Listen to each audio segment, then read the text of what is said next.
Las tecnológicas, queridos amigos, se han adueñado de la bolsa. Desde la puesta de largo de ChatGPT en octubre de 2022, el valor de las acciones de tecnológicas en el S&P 500 ha pasado del 44 al 100% del PIB estadounidense. Estamos ante un cambio radical, ya no en la bolsa, sino en toda la economía. Desde el boom de la IA, el crecimiento económico, la inversión e incluso las recesiones serán distintas a todo lo que hemos visto antes. No necesariamente mejor o peor, pero desde luego distinto. Y esto es un fenómeno global. En Europa, las 4 mejores empresas del Stock 600 tienen que ver con microchips. Hasta Nokia, que para muchos era un fósil de otra época, ha crecido un 100% gracias a su negocio que suministra hardware a centros de datos. ¿Consecuencias? Pues bueno, como todos sabéis, el mercado se ha vuelto adicto a las tecnológicas. Amazon, Alphabet, Microsoft, Meta y Oracle, los 5 gigantes de los centros de datos, ya representan 1 de cada 5 dólares del S&P 500. Si sumamos Nvidia y Broadcom, los titanes de los semiconductores, el 30% de la bolsa americana depende ya de estas empresas. De hecho, si quitamos las 10 mayores empresas del S&P 500, la bolsa americana lleva un lustro prácticamente plana. Pero bueno, esto vosotros ya lo sabéis. Lo que quizás no sabíais es que el boom de las tecnológicas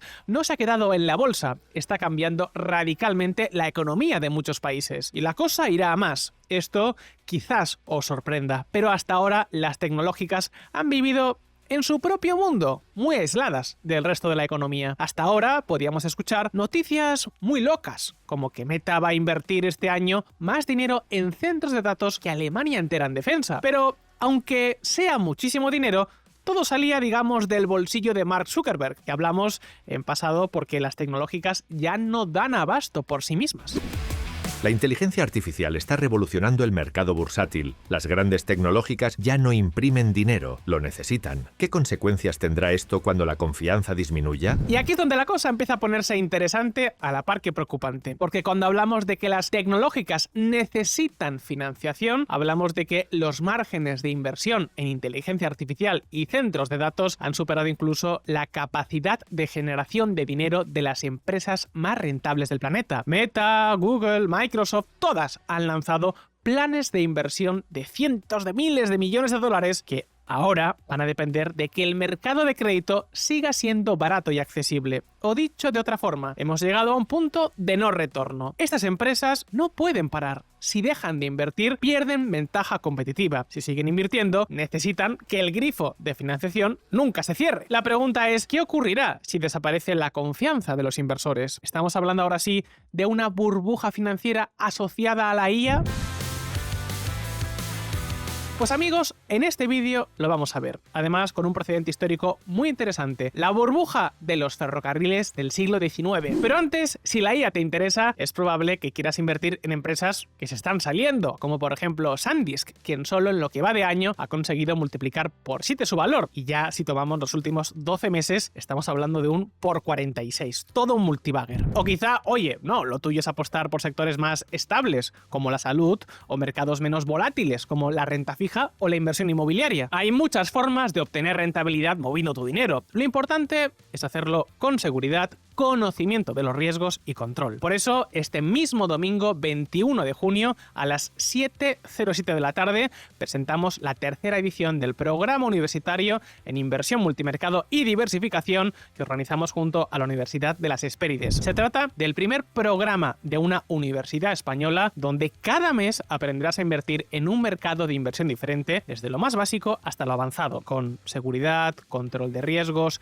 clases online adaptables y atención personalizada. Y por supuesto, aprenderás de la mano de profesionales en activo que trabajan en las mejores compañías del sector, como Cobas, Renta 4 o McKinsey. Cerca de 5.000 personas ya han pasado por la formación. De hecho, se convirtió en la más exitosa del mercado hispanohablante. Y ahora por fin, este domingo 21 de junio, volvemos a abrir plazas. Ese día haremos una reunión en la plataforma Zoom junto a Juan Ramón Rayo, donde daremos todos los detalles, las novedades y actualizaciones del programa académico y también, por supuesto, responderemos a tus dudas. Y además, ojo, para los que asistáis, para los que os conectéis, regalaremos una sorpresa muy importante que nunca hemos dado hasta ahora. Apúntate en el QR que ves en pantalla o en el link de la descripción para no perdértelo. Es muy importante que te apuntes, primero, para estar atento a la sorpresa, y segundo, porque si por lo que sea no puedes conectarte en directo el domingo, te mandaremos toda la información por email. pero para eso tenemos que tener tu email. Y dicho esto, continuemos con el vídeo. En el año 1845 no existía ChatGPT, pero sí había otra tecnología causando un auténtico furor en los inversores: los ferrocarriles. En el Reino Unido, la fiebre por los trenes llegó hasta tal punto que la inversión en nuevas líneas de ferrocarril alcanzó el 6% del PIB, bastante más que la IA a día de hoy, que en los Estados Unidos está alrededor del 1,5%. ¡Ojo! Un 1,5% del PIB sigue siendo una auténtica locura. Es más que la inversión en telecomunicaciones en plena burbuja de las .com. Pero volviendo a los ferrocarriles, supongo que ya todos sabéis cómo terminó la historia.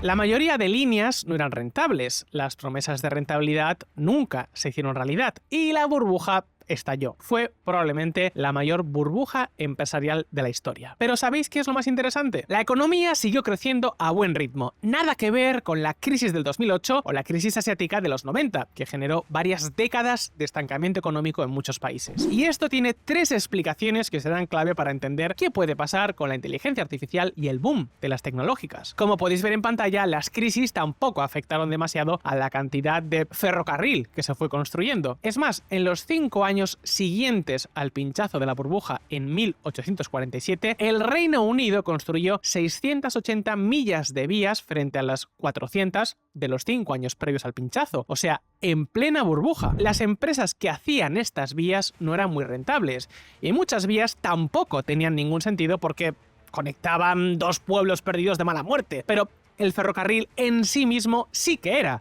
una tecnología tremendamente útil. En este sentido, es bastante parecido a lo que ocurre con la IA. No sabemos si OpenAI o Anthropic serán rentables, pero a estas alturas está claro que la IA ha venido para quedarse. Ahora bien, hemos dicho que hay 3 explicaciones de que la economía no entrará en crisis. Las otras 2 no casan tan bien con la IA. Las vías de ferrocarril, una vez que las construyes, pues están ahí para toda la vida, son activos permanentes. Algo parecido ocurrió con las líneas de fibra óptica durante la burbuja de las .com. Puede que en aquel entonces se construyera demasiado, pero siempre les puedes dar uso en el futuro. Con los centros de datos, lo siento mucho, pero esto no ocurre. Una tarjeta gráfica puede tener una vida de 3 a 5 años. Pasado ese tiempo, lo que tienes es un pisapapeles muy caro. Pero hay algo todavía más importante: la financiación.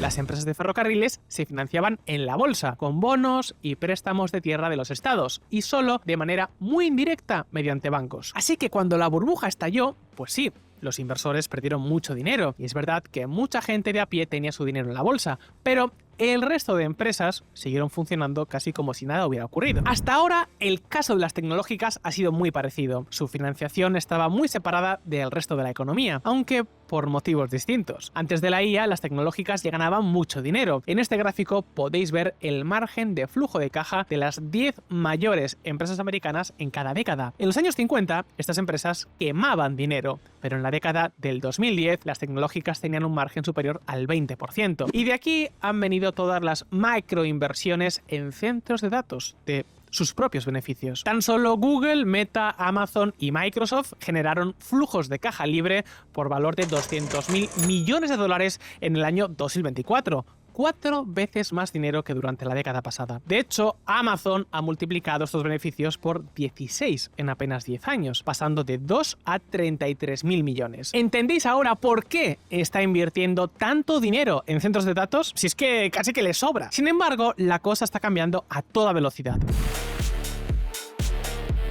Los centros de datos son cada vez más grandes, los modelos de IA más potentes y los microchips más complejos. Por mucho dinero que ganen estas compañías, es imposible hacer estas inversiones sin pedir prestado, y se estima que los flujos de caja de estas 4 empresas caigan hasta un 70% en 2027 como consecuencia de toda esta macroinversión. En este gráfico lo podéis ver mejor. Los flujos de estas empresas están creciendo, sí, y a muy buen ritmo, un 23% anual. De locos. Pero es que el gasto gasto en inversión para infraestructuras, el famoso CAPEX, crece a una velocidad de vértigo, al 70% anual. Así, todo apunta a que el gasto en CAPEX superará los ingresos de los 5 hiperescaladores a mediados de 2026, y en 2028 la brecha superará los 200.000 millones de dólares. Por ahora, estas empresas tienen margen para endeudarse. Las grandes tech, sin contar ni siquiera Nvidia, representan el 20% del SP500, pero solo el 2% de la deuda en bonos. Ahora bien, si siguen invirtiendo al ritmo al que están invirtiendo ahora,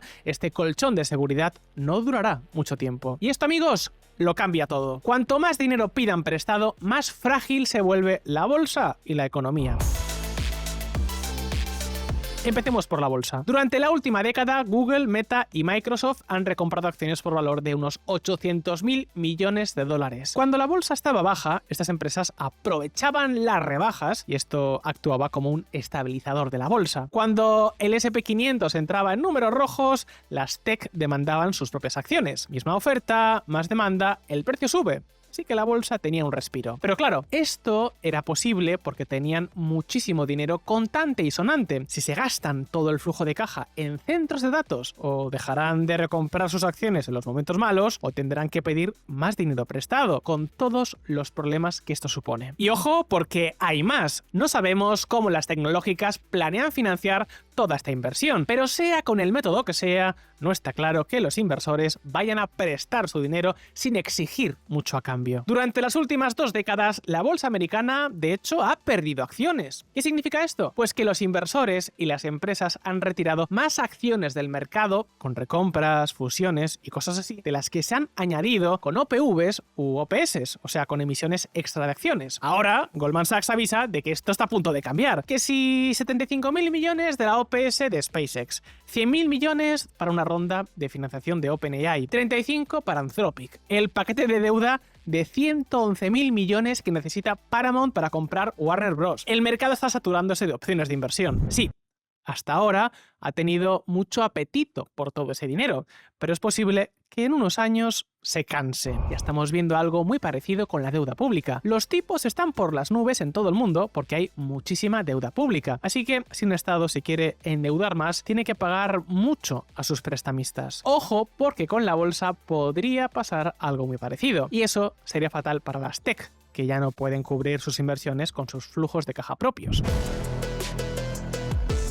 En resumen, esta no es la primera vez que las tecnológicas se apoderan de la bolsa. Ya pasó lo mismo con los ferrocarriles, que bueno, podemos decir que eran el ChatGPT de su época. Pero los ferrocarriles, a pesar de que tenían un peso gigantesco, tampoco cambiaron demasiado la dinámica de la bolsa y la economía. El mejor ejemplo es que pinchó la burbuja y el resto siguió viviendo su vida como si nada. Pero con la IA las cosas pueden ser muy distintas, y si esto de la bolsa nos ha convencido, esperad a ver qué está pasando con la economía real. Y para entenderlo, primero vamos a ver cómo la tecnología anterior a ChatGPT ha revolucionado nuestras economías. En los 90, Estados Unidos y Europa crecían a ritmos bastante similares, incluso Europa solía estar por delante. Pero mientras que el tío Sam se sumó al software, Europa siguió centrándose en industrias y servicios más tradicionales. Así, este sector representa alrededor del 30% del crecimiento del PIB estadounidense. Resultado, hoy la brecha entre estas dos potencias es cada vez más grande y todo se explica por la tecnología. De no ser por este sector, Estados Unidos crecería al mismo ritmo que Francia o Alemania. Que por cierto, es muy irónico que Países Bajos haya crecido más rápido que sus vecinos europeos y con un sector tech menos importante, tanto en términos absolutos como relativos. Y a pesar de tener ASML, la mayor empresa tecnológica de Europa. O sea que el sector tech ya ha redefinido la geopolítica mundial. Pero amigos, en realidad el impacto de este sector ha sido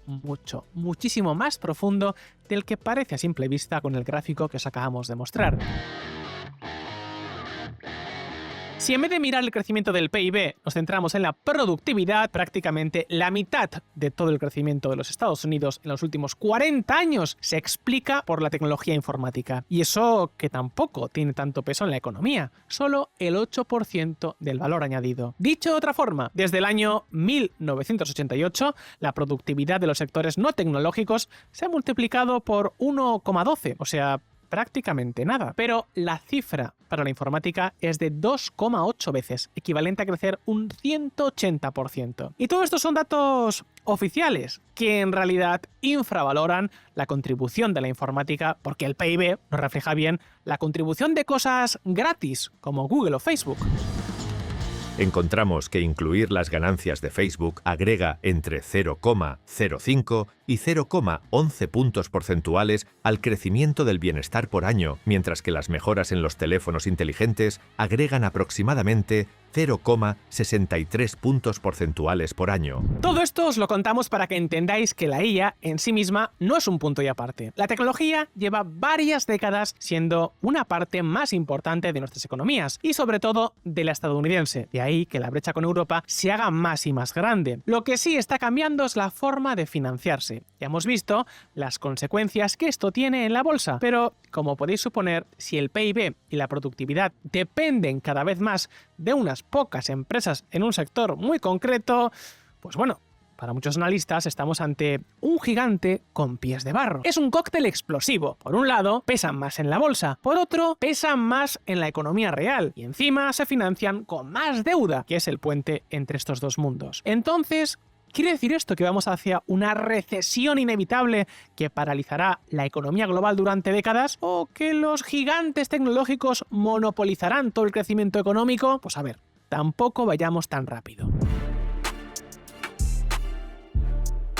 El peso de las tecnológicas en la productividad es muy preocupante, eso no lo podemos negar. Ahora bien, en cierto sentido, la inteligencia artificial se parece más a los ferrocarriles que a las tecnologías de la última década. Facebook es un bien de consumo. Es cierto que mucha gente lo usa como medio de trabajo o cosas así, pero como regla general, Facebook es un producto. Y con los smartphones o incluso con Google pasa lo mismo. La IA, en cambio, no es un fin en sí mismo, es un medio para conseguir otras cosas. De nuevo, hay muchas excepciones. Igual hay gente que disfruta muchísimo viajando en tren en vez de percibirlo como un mero acto de ir de la estación A a la estación B. Pero lo importante es que la IA se complementa más con otros factores, como el humano. Y esto es muy positivo porque aumenta la productividad a lo largo y ancho de la economía, volviéndonos mucho más resilientes ante una crisis. Y si os preocupa que unas pocas empresas monopolicen todo el crecimiento económico, tranquilos, tenemos otro precedente histórico muy esperanzador. Hemos dicho que desde mediados de los 80 la mitad del crecimiento en la productividad se debe a la tecnología informática. Sin embargo, la proporción de ingresos del sector lleva cayendo desde el año 2000, pasando del 4,3 al 3% en la actualidad. Esta métrica es algo difícil de explicar, pero si la economía es una tarta, nos dice